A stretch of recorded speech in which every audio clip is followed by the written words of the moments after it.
Hello and welcome to DFS Coach Talk. Today is Wednesday, December the 22nd.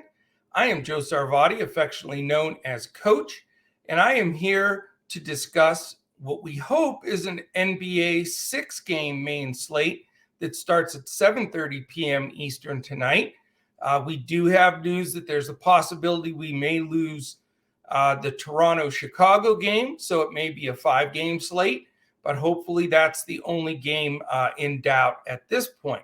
So good news is everything I've read from Commissioner Adam Silver is they're not going to shut down. They're going to try to muscle through. As you see, there's been a slew of signings on these emergency 10-day contracts. And some of the guys they're dusting off are absolutely hilarious. I saw Joe Johnson just got signed.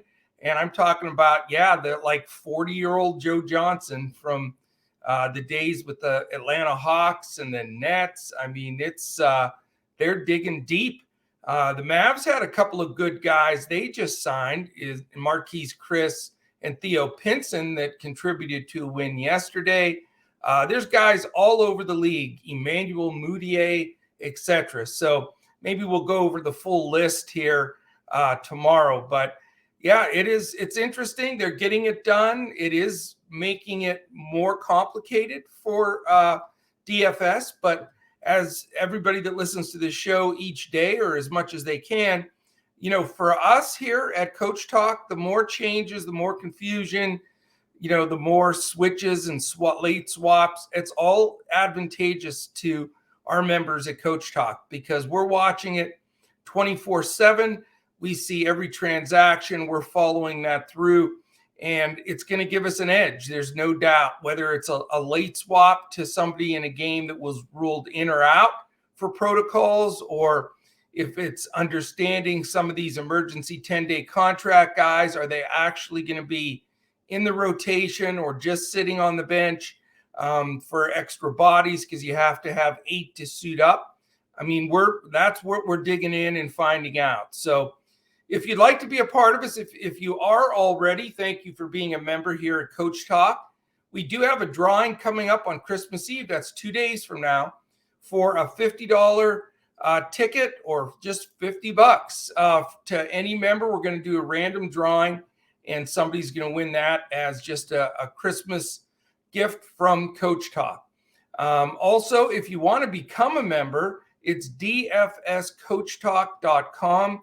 We have a multitude of options for your memberships, including the one that has been really getting a lot of attention, and we've added quite a few members, and it lasts for 3 more days. It's going to end midnight on Christmas Day, and that's the 12-day of Christmas offer. Our man, John Weehausen, put out this plan, and it's been wonderful for people to get to check us out. So any day you sign up, whether it's today, tomorrow, or Christmas Eve or Christmas Day, you get 12 days of all access Coach Talk for $12. So you cannot beat it. So if you sign up today, I think you get through whatever that is. It's into January. So January 2nd, possibly. So jump aboard, try us out. This is certainly the time, and we'd love to have you. If you're watching this on YouTube, please real quickly, a thumbs up. Give us that thumbs up. We got the DFS Coach Talk repping today. Thumbs up. Hit the subscribe button if you haven't already. And 2 or 3 words. Great show. What do you think about this guy? Whatever. That combination really helps us move up the algorithm on YouTube. So we'd appreciate it.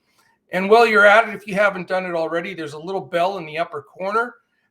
Click that. That will let you know exactly when any of our podcasts post. And we are posting 7-day-a-week podcasts on YouTube for NBA, and we're doing them on audio for NBA as well. So if we also have a contest there for a free 1-week membership to Coach Talk. If you're listening by audio and you give us a 5 stars and a quick comment, at the end of the month here, which is coming up quick, we will draw for a 1-week free membership. So that is it. Hit that thumbs up on YouTube. We're going to dive into this slate. I'm posting it a little bit later than normal. I wanted to try to get little bit more news on the cancellations and the signings, if there were any. And this Toronto-Chicago game, we're going to talk about as if it's going to play. But remember, this game is very, possibly canceled. So it may be a 5-game slate. All right. No teams on the second night of a back-to-back. That helps a little bit for sure. But we do have a multitude of teams on a first night of a back-to-back, because we have a massive slate tomorrow that I'm really excited about as well. All right, the first game, again, we get that extra half an hour than normal. It's 7:30 Eastern for all 3 sites, not just Yahoo. It's all 3 sites today. And it's Orlando, Atlanta. And this game is Atlanta by 7.5, a 212 total, 102.25 implied for Orlando, 109.75 for the Atlanta Hawks. Coming into this game, Orlando is 6-25. Hawks just fell below 500. They're 14-15. We've got questionable tags on Cole Anthony and Wendell Carter Jr. Definitely need that news, but we'll definitely have it. So that is good, because that would change the entire prospect of this game. Here's the list of guys they have out, and it's amazing that they're still going to play this game. Here's who's out for Orlando. Are you ready? Carter, Bamba, Brazdeikis, Carter Williams, Fultz, Hampton, Isaac, Moore, Mulder, Ross, Suggs, and Mo Wagner. So you're talking about, they barely have enough guys to go. If Cole Anthony and Carter go, it would be great. But if they don't, then, it's going to be chalk city on guys like Okeke and Wagner, no doubt about it. Atlanta's not in nearly as bad a shape. They've got a probable tag on Bogdanovich. He's looks like he may make his return after being out for quite a while. TLC is questionable. He's been starting, but not doing that much. The guys that are out for them, no small group here either, but it's a much smaller group, but key names: Capella, Gallinari, Hunter, and Trae Young. So, man, this has been crazy stuff, but I absolutely love it. I love the edge it gives us. We are going to go on a run here like we have never seen at Coach Talk. I'm telling you, I see it. I know it's going to happen. All right. Pace of play. Orlando's 8th and Atlanta is 17th. So a bit of a pace up for the Atlanta guys. Neither team plays D, 28th and 24th respectively. So that gives this game a lot of interest to me. I mean, the 212 number is low. I mean, it really is. It's the lowest of the 6 games on the slate, but I don't think it's justified. I think this game has the potential to get a few more points in it. So if Orlando can, if Anthony and Carter play, then this could be a game and, be within that 7.5 or less points. And I think you can get a decent turnout. So we need the news. I mean, it's very simple. I'm going to have exposure here, though. I like Cole Anthony and Wendell Carter if they play. If not, Wagner and Okeke immediately come into play, and possibly Robin Lopez at 4-6. The nice part about it is, Wagner's 7-6, which is mid-level. I get it. Okeke at 5-2 is going to be chalk city if those guys are out for sure, because that's a very cheap price, and he's proven that he can knock it out of the park. So very important to get that news, and then we'll have a couple guys probably from that side of the ball. On the Atlanta side, it's going to be interesting because John Collins now becomes the really go-to guy on this team. Can he step up with basically everybody else in the starting group out and take off? So definitely a major target here. Somebody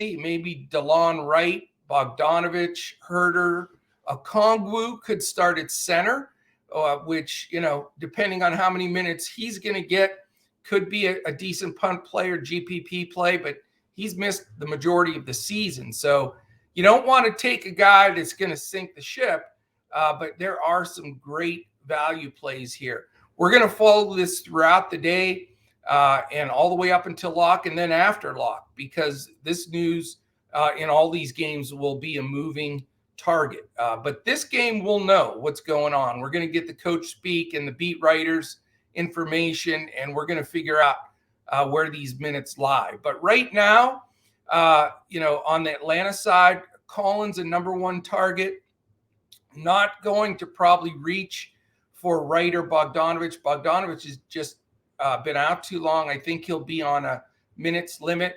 The second guy that I like, though, from Atlanta is Herter. Kevin Herter's played through the majority of this. He's only 5K, and if he's going to get a huge run, he could be tough. One other guy that I'll mention that could be the play of the day value-wise, and that's Cam Reddish at 3.7. I think he's in a perfect spot here. Remember, neither one of these teams play defense, so and it's a pace-up game for the Hawks. So, again, surprisingly, I like this game a lot. It could be literally, for me, I know it sounds crazy, but it's depending on the news, this could be a 2v2 for me. And quietly and secretly, not many people are going to jump on this game, but I think there's great potential here with the guys that are out. All right, let's go to the second game, also 7:30 p.m. Eastern. It's Cleveland and Boston. You've got two teams here on an island game, so no back-to-backs on either side. Boston's favored by 5.5. It's a 215 total. 104.75 implied for Cleveland, 110.25 for the Boston Celtics. All right, we've got all the news here, just guys listed out. We don't have any questionable tags. Out for Cleveland, Allen, Davis, Mobley, Nebhard, Okoro, Stevens, Valentine, and Windler. Amazing. For Boston, Hauser, Hernan Gomez, Horford, Parker, Richardson, Thomas, and Grant Williams. Cavs come in at 19-2. Celtics are now one game below 500 at 15-16. So what does that leave us? We still have some very key players that look like they'll be in here, with Rubio at 6'2", Garland, of course, one of the premier buy-up spots at 9.7, Markkanen at 6K, all possibilities, Dean Wade at 3.8. Kevin Love may get extra run, and we know he can get hot from 3. He's only 5.7. From the Boston side, it looks like Schroeder's going to be back at 6.5. And then you've got both Brown, Tatum, and Robert Williams all in. Brown and Tatum very high priced at 9.9 and Tatum at 11.1. And Robert Williams is at 5.5. So the question here is, is this game going to stay tight enough? I mean, yes, there's guys missing. Boston's pretty front loaded there, and they're only 5.5-point favorites. The issue here is the pace isn't great. Cleveland 18 and Boston 19. But the defense is very good. Cleveland's third in the league in defense, so that could keep this game at least within reason. And Boston is 12th. So you've got two good defensive teams. You've got some high-priced guys. I've got to really sift through this. But as of now, this game's not looking like something I'm going to focus on. I think you can find a value spot with a Robert Williams at 5.5. He missed that last game late because of personal reasons. So it's not like he's hurt or COVID or anything. So he should be fine to go. He is going to be backed up by Enes Freedom. So, he won't have full board, mid-30s, upper 30s minutes. But I do think Williams will get a decent run, especially without Horford. All right, let's go on to game 3. We've got the Toronto Raptors at the Chicago Bulls. This is the game that might not play. Both teams just decimated right now. Toronto doesn't, they only have 7 players. You have to have 8. So let's keep a close eye on this one, but we will review it anyway. Right now, Chicago's favored by 10.5. It's a 213 total, 101.25 implied for Toronto, 111.75 for Chicago. Let's see here. They may have already taken this game off the board. I'm just looking right now. Yes, this game is off the board. So there you go. We're not going to go over this game after all. I don't see it on my chart here. I'm going to update because this may have just updated as we were talking here. Yeah, I'm going to check one more place because we want to give you the most up-to-the-minute news. And we don't want to go through guys that are not going to play. All right. I'm looking at RotoWire as my third check spot. And that Toronto-Chicago game is not listed. So I'm assuming it is a cancellation. So now we're down to a 5-gamer. And that's what we'll skip to the next one. So we save time. 8 o'clock, Denver and Oklahoma City. Denver minus 6.5, 214.5 total, 110.5 for Denver, 104 for Oklahoma City. Interesting game here, as all of them are with all this crazy news going on. Denver comes in at 15-14, Oklahoma City at 10-19. Not bad on the news here. This game is an actual sort of regular NBA game. Aaron Gordon is listed as questionable, and JaMychal Green are questionable. As far as the guys that are out, you have Bol, Marcus Howard, and Jamal Murray. So you got your main guys in there for Denver. It's even better for the teams we call Oklahoma City Thunder. Trey Mann is questionable, Mike Muscala out. Everybody else is going. So this game is going to look like more of the real deal, and Denver's only favored by 6.5, so some interest here. I will say both of these teams are on the first night of a back-to-back. That could have some effect. Not as much for the Thunder. They play a ton of guys anyway, and they're so young.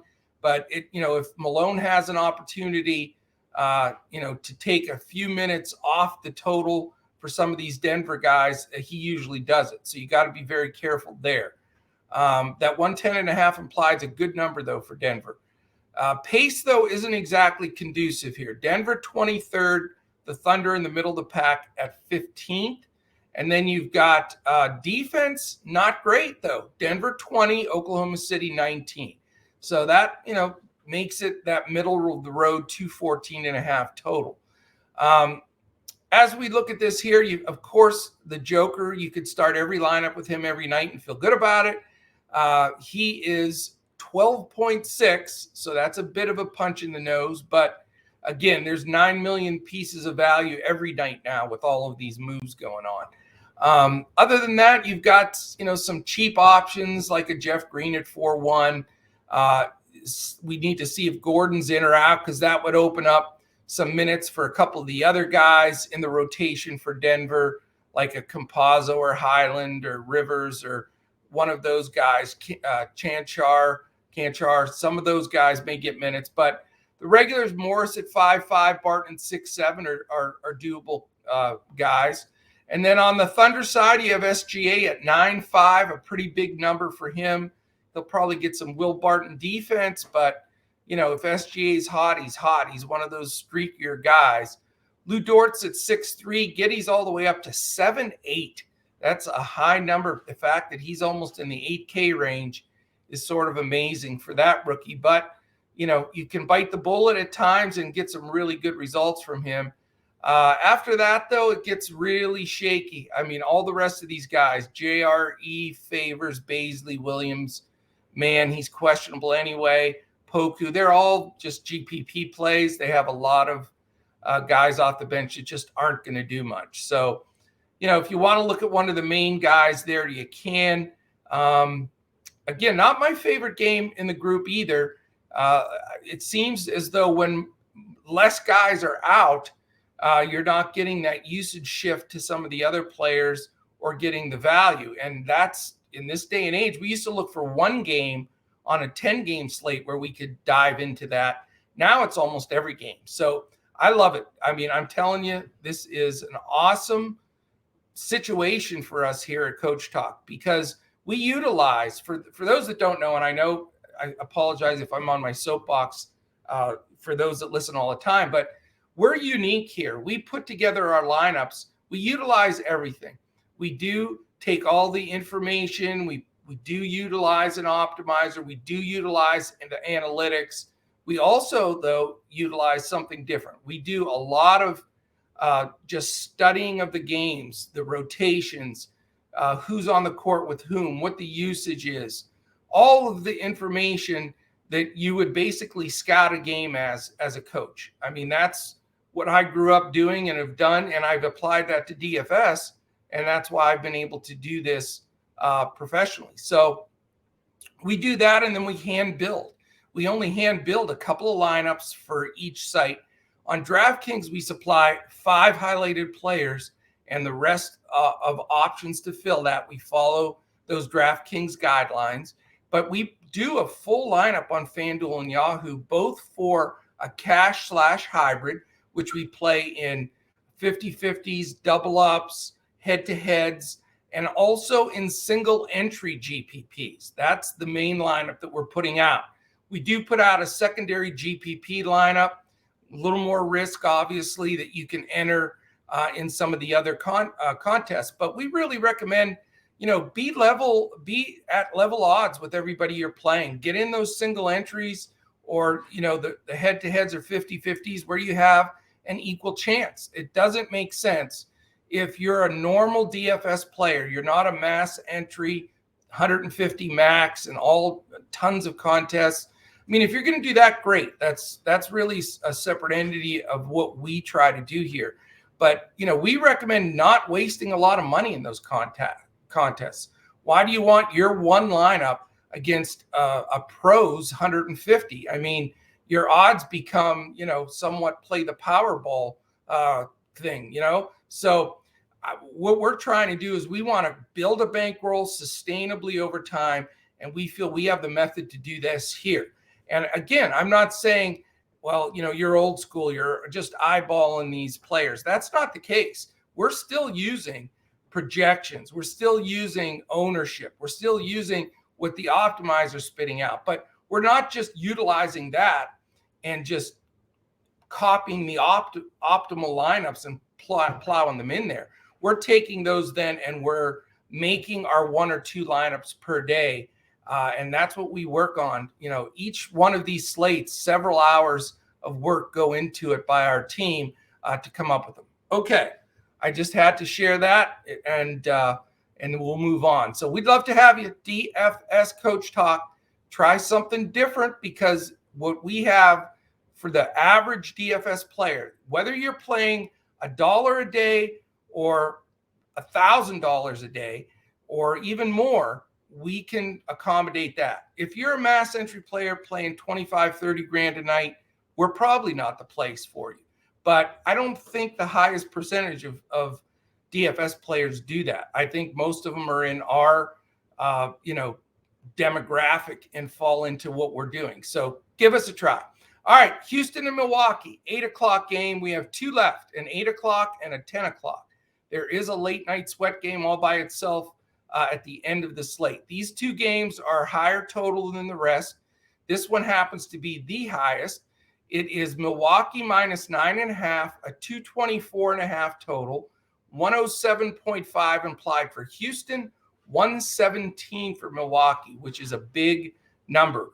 Both of these teams are on the first night of a back-to-back, so we have to weigh that accordingly. Definitely take a look at that one. Houston 10-21, the Bucks 19-13. We have some designations here. Probable for Christian Wood, so that's important to know. But we do know the guards Green, Porter, and Wall are all still out for Houston. Milwaukee, it's pretty cut and dry as well. We have 4 guys out. They're all good guys too. Giannis, DiVincenzo, Lopez, and Portis. So we know what we're dealing with for now going into this game. The great part about it is the pace of this game, and that's why it's the highest total. Houston's number 1. They're playing faster than any team in the league. And Milwaukee, not bad at 10th. They're getting up and down the floor. Houston doesn't play defense. They're second to last, 29th. Milwaukee is 9th, so that's something to take into consideration. But having some of the big wheels out, that usage going to the other guys, the pace good, the defense poor in general. This game, again, a lot of times I avoid the highest total game because it's just similar to the other ones. But in this case, this game does deserve to stand out. And I believe you have to have some ownership here. A lot of options. There's been an interesting trend here. Armani Brooks, Eric Gordon, Garrison Matthews. Those three have all gotten a lot of ownership lately. I've tried all three of them, and really boom or bust. I mean, I've had some great results and some terrible results. So I'm pretty much the backcourt in Houston right now. I'm feeling, because Josh Christopher's getting in there a lot as well. And it's just, I don't feel great on my cash games. I will dabble with those guys in GPPs, but they're cheap. Brooks is 5, Gordon 5.7, Matthews 4.8, but definitely not as confident there. Jayshawn Tate, same thing. I mean, he can be a really solid player for you, on your roster on any given night, but he is 6'6", and not as consistent as you'd like. Christian Wood, probably the best play on this side. I believe he's going to play. As we said, he's probable. 9-3's not bad. He gets to go against a Milwaukee team that basically is playing Cousins and Mamu at center. So Christian Wood could have a gigantic game if he's back for sure, with no minutes restriction. So we'll follow that very closely. Josh Christopher, and Sengun both deserve to be mentioned here as well. They've also gotten to some good numbers, and they're cheap at 4.1, and Sengun's all the way up to 5.8 though. So it doesn't make it as easy of a value jump as it did before. But if Wood's out, then fire him up. That's for sure. I doubt it though. I think Wood plays. On the Milwaukee side, I think you look at the two main guys. If this game stays under 10 spread, like right now it's at 9.5, I mean, Holiday's 9.4 and Middleton's 8.3. So you're not having to break the bank. I'd like to play both. I mean, it's a little risky if Milwaukee blows them out. It's the first night of a back-to-back. They don't get late run in the game.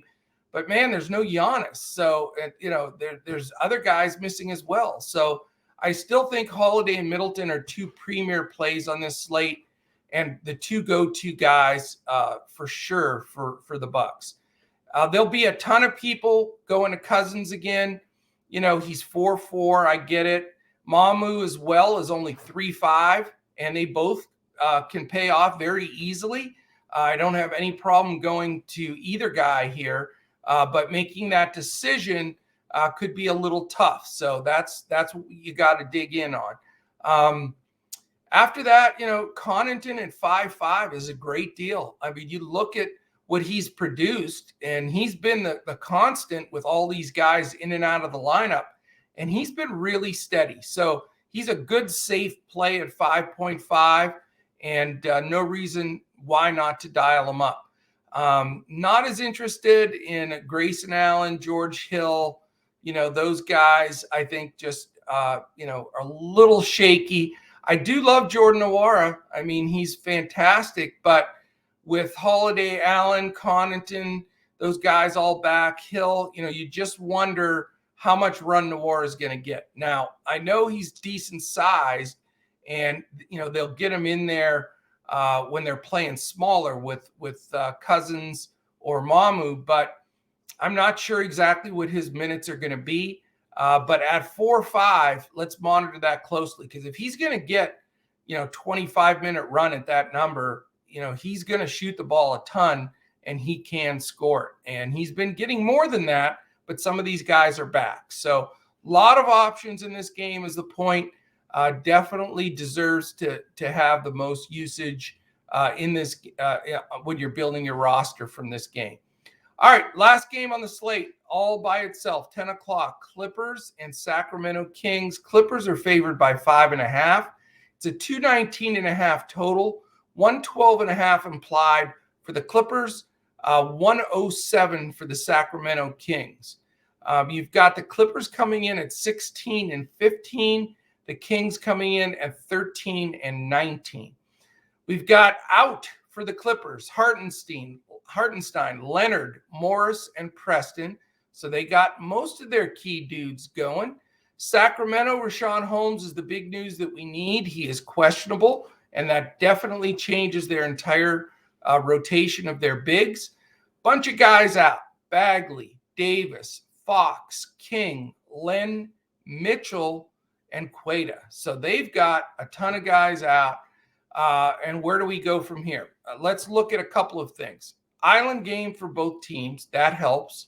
Then you've got good pace here. Clippers 11th, Sacramento 2nd. So we anticipated this.